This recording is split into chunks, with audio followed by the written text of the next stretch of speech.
두 번째 모닝픽은 배터리 규정 강화입니다.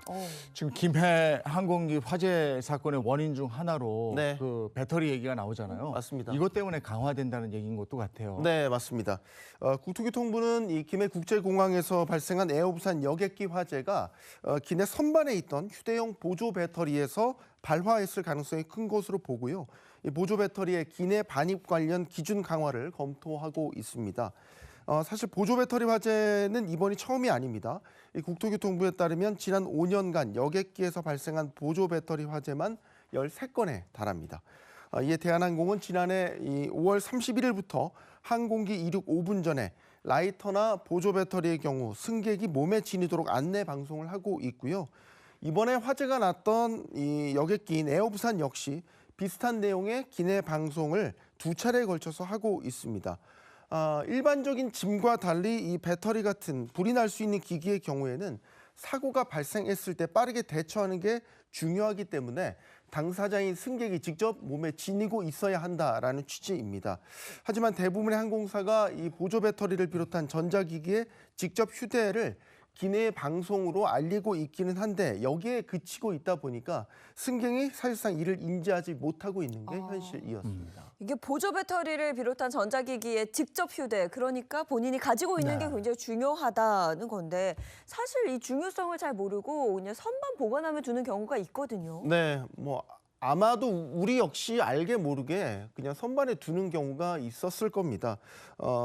사실 이게 짐으로만 붙이지 않으면 된다라는 생각만 가지고 있거든요. 공항 내 비치된 안내문을 보면요, 분명히 이 보조 배터리나 전자담배, 라이터 같은 경우는 항공기 내에 휴대 가방에 넣어달라고 적혀 있어요. 하지만 항공기를 타고 난 뒤에 들고 있던 가방을 또 그대로 선반으로 올리는 경우가 부지기수였습니다. 자, 그런데 문제는 이 리튬이온 배터리 같은 경우에는 한번 불이 나면 쉽게 꺼지지가 않습니다. 기내에 배치된 소화기로도 끄기 어려운 경우가 상당히 많고요. 이에 따라서 이 배터리 같은 화재 위험이 있는 물건에 대한 관리 규정을 엄격히 해야 된다, 이런 지적이 잇따르고 있습니다. 그리고 사실 우리가 어디 가지고 나갈 때 저 충전기를 풀 충전해가지고 가지고 나가는 경우가 많기 때문에 더 위험성이 크다는 건데 어떻게 규정을 강화한다는 방식이 나와 있는지 그것도 좀 듣고 싶네요. 네, 이제 지금 조금 전에도 몇 번 말씀을 드렸는데 승객들이 이 전자기기를 직접 몸에 지님으로써 화재를 예방하고 이 초기 대응을 하는데 적절히 하는 것이 중요하다, 이렇게 입을 모으고 있습니다.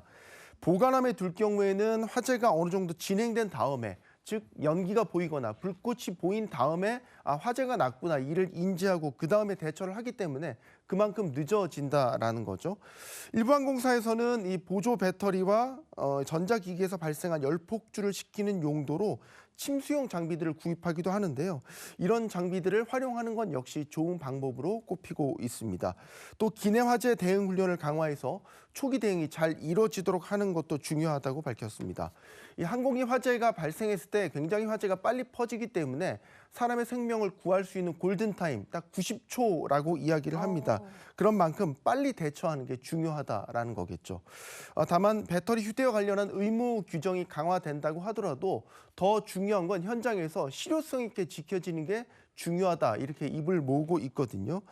규정을 위반한 승객이라든지 아니면 항공사의 책임을 엄격하게 묻는 등 이 책임 소재를 분명하게 가려내서 의무를 다하도록 해야 한다, 이렇게 강조하고 있습니다. 이번 사고를 보면서 다들 아찔했잖아요. 저게 만약에 비행기가 뜬 다음에 거기서 화재가 났으면 저거 어떡할 뻔했습니까?